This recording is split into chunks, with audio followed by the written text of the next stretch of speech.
Fala pessoal da Sofosmed, aqui é Ivan Barbosa, médico hematologista, e eu venho aqui falar com vocês sobre a púrpura trombocitopênica imune, a famosa PTI. E no debate de hoje eu queria discutir alguns tópicos: o que é a PTI, como é sua fisiopatologia, qual é o quadro clínico mais característico, os desafios diagnósticos e exames necessários e os primeiros passos para o manejo clínico. Mas antes de continuar com o vídeo, eu queria convidar vocês a se inscreverem no canal da Sofosmed, a assistirem os outros vídeos. A gente tem muito conteúdo de oncologia, hematologia e cuidados paliativos, que eu sei que vocês vão gostar. Curtam, compartilhem, comentem. A gente realmente precisa da ajuda de vocês para fazer esse canal crescer e a gente continuar a produção de conteúdos. Tem muita coisa legal aí para a gente mostrar a vocês.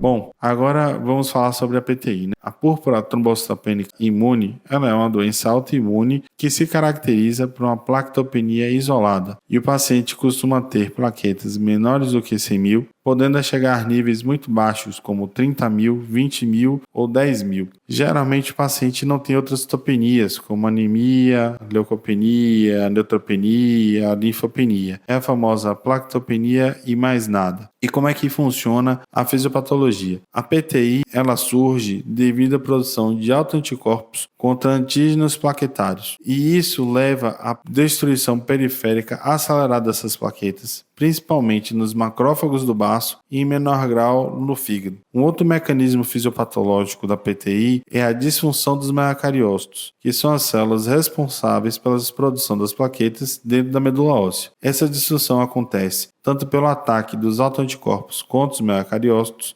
como também da ativação de linfócitos T citotóxicos que vão danificar os meacariócitos, e isso acontece dentro desse contexto de doença autoimune. A epidemiologia da PTI é mais comum em duas faixas etárias. A gente tem a PTI que acontece na infância, geralmente são crianças, pós-infecção viral, tem um curso mais rápido de evolução, geralmente durando aí 6 meses, mais de 70% das crianças vão entrar em remissão com tratamento ou sem. É um quadro relativamente mais tranquilo. Mas a gente tem também a PTI que acontece no adulto e no idoso, que é uma PTI mais arrastada, insidiosa, com a tendência maior de cronificação, com maior chance de não responder ao tratamento. Bom, o quadro clínico da PTI, como a gente estava aqui batendo na tecla, plaquetopenia isolada. O paciente pode se apresentar assintomático, então ele faz um exame de rotina e tem uma plaqueta em torno de 60.000, 80.000, 100.000, uma plaqueta que fica flutuando e o paciente não sente absolutamente nada. A gente chama de PTI crônica, importante afastar outras causas que a gente vai discutir há pouco, e o paciente fica bem sem observação. Mas tem também aquele paciente característico que a gente lê nos livros de clínica médica, que é o paciente que tem o sangramento cutâneo mucoso, que é característico da disfunção da hemostasia primária, muito relacionada à plaqueta. Então são pacientes que vão apresentar de forma espontânea petecas pelo corpo, especialmente pernas e abdômen, até que aquelas manchas vermelhadas em pontinhas bem características. O paciente pode apresentar também equimoses e púrpuras, que são os hematomas da pele, que costumam estar difusamente espalhados no corpo. E os sangramentos cutâneos ou mucosos, que a gente tem a gengivorragia, a epistaxe, aumento do fluxo menstrual. Em poucos casos, a gente pode ter sangramentos graves, que são sangramentos volumosos, com hematema, hemoptise,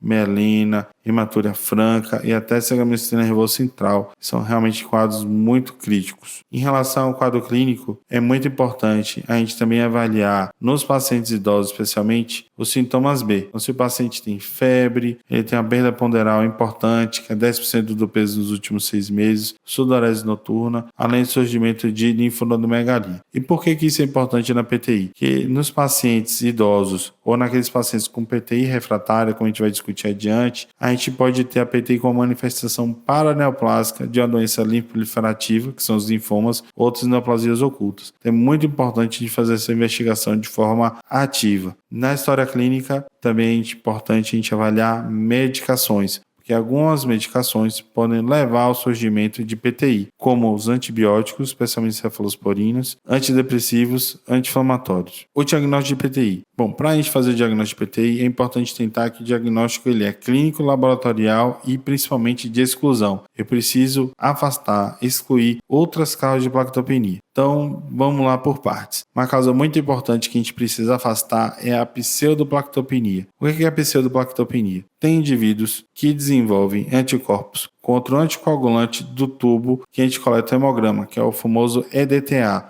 É o que caracteriza aquele tubo de tampa roxa. E esses anticorpos eles só funcionam in vitro, na presença desse anticoagulante, e elas induzem a agregação plaquetária. O aparelho não consegue ler isso direito e ele acredita, interpreta que o paciente está com plaquetopenia. Mas isso é um fenômeno in vitro, que acontece dentro do tubo de ensaio. Quando eu troco o anticoagulante por citrato, eu conto as plaquetas, elas estão normais. Então, isso não é uma doença, é uma condição, é chamada de pseudoplaquetopenia e a gente pode fazer essa investigação com a dosagem de plaquetas ou a pesquisa de plaquetas no tubo de citrato. Também é importante a gente avaliar doenças autoimunes. Então, a gente tem aqui o lúpus eritematoso sistêmico, artrite reumatoide, e eu queria salientar muito a síndrome do anticorpo antifosfolípide, que é a SAF. A gente precisa avaliar essa condição que pode estar associada à PTI, especialmente os pacientes que são refratários ao tratamento com corticoide. Também é importante a gente investigar sorologias e infecções virais. A gente está falando aqui de HIV, hepatite C e hepatite B, principalmente, né? Esses 3 vírus. Além da gente lembrar do nosso meio de dengue, mas geralmente o paciente tem um quadro clínico muito característico, mais agudo, com sintomas como mialgia, artralgia, dor retroorbitária e febre, além de rasgo cutâneo. Também é importante a gente investigar hepatopatia. Então, pacientes com síndrome de hipertensão portal, esplenomegalia, cirrose, costumam cursar com plaquetopenia. Existem outros estigmas que a gente pode pesquisar que vão facilitar a nossa avaliação clínica. É importante avaliar, documentar a função renal, perfil tireoidiano e avaliar outras coagulopatias. A coagulação intravascular disseminada, a famosa CIVD, também cursa com plaquetopenia, mas a gente vai ter alargamento de TTPA, alargamento de TP e redução de fibrinogênio. Então, todas as avaliações são importantes e, para finalizar, eu queria comentar também sobre a avaliação de medula óssea. Geralmente a gente indica em pacientes idosos, porque você tem maior risco de mielodisplasia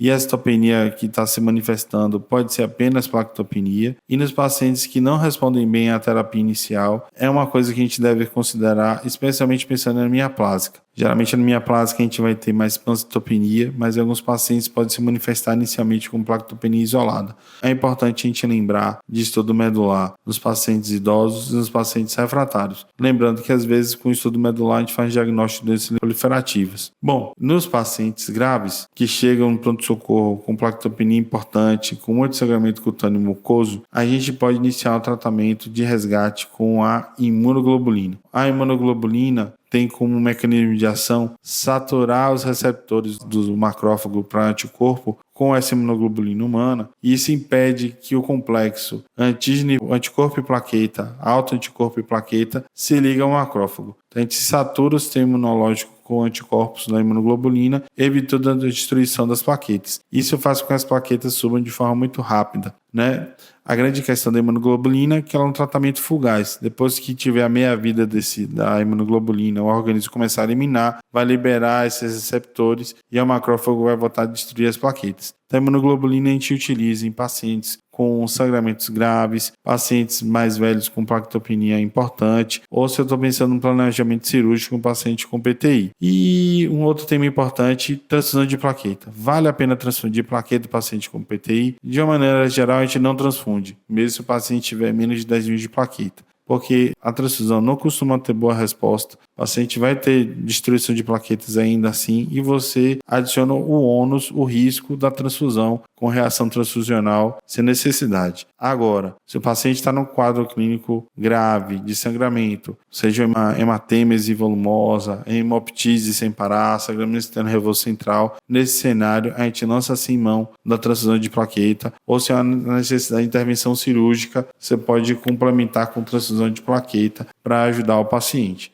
Então são casos muito pontuais que a gente vai transfundir. Se o paciente estiver estável ou sangramento cutâneo mucoso mais simples, a gente não transfunde. Como é que a gente maneja o paciente com PTI? A gente discutiu aqui em paciente mais grave, a gente pode fazer imunoglobulina ou num preparo de cirurgia, mas de uma maneira geral, todo paciente com PTI vai receber tratamento imunossupressor e a droga de escolha são os corticosteroides. A gente pode utilizar tanto a prednisona e fazer um desmame mais lento, ou fazer pulsos de dexametasona, doses altas por um curto período de dias, fazendo pequenos blocos que a gente pode até repetir depois de um tempo, Geralmente com essas duas estratégias, tanto faz a que você vai escolher, o paciente responde bem e ele melhora do quadro da plaquetopenia, tendendo a normalizar. Mas alguns pacientes, eles vão ser córtico-refratários, ou seja, não responde a corticoide, ou córtico-dependentes. Você não consegue desmamar que a PTI retorna. E aí a gente tem essas PTIs refratárias ou secundárias. Então a gente precisa, nesses pacientes, reavaliar o diagnóstico e investigar SAF,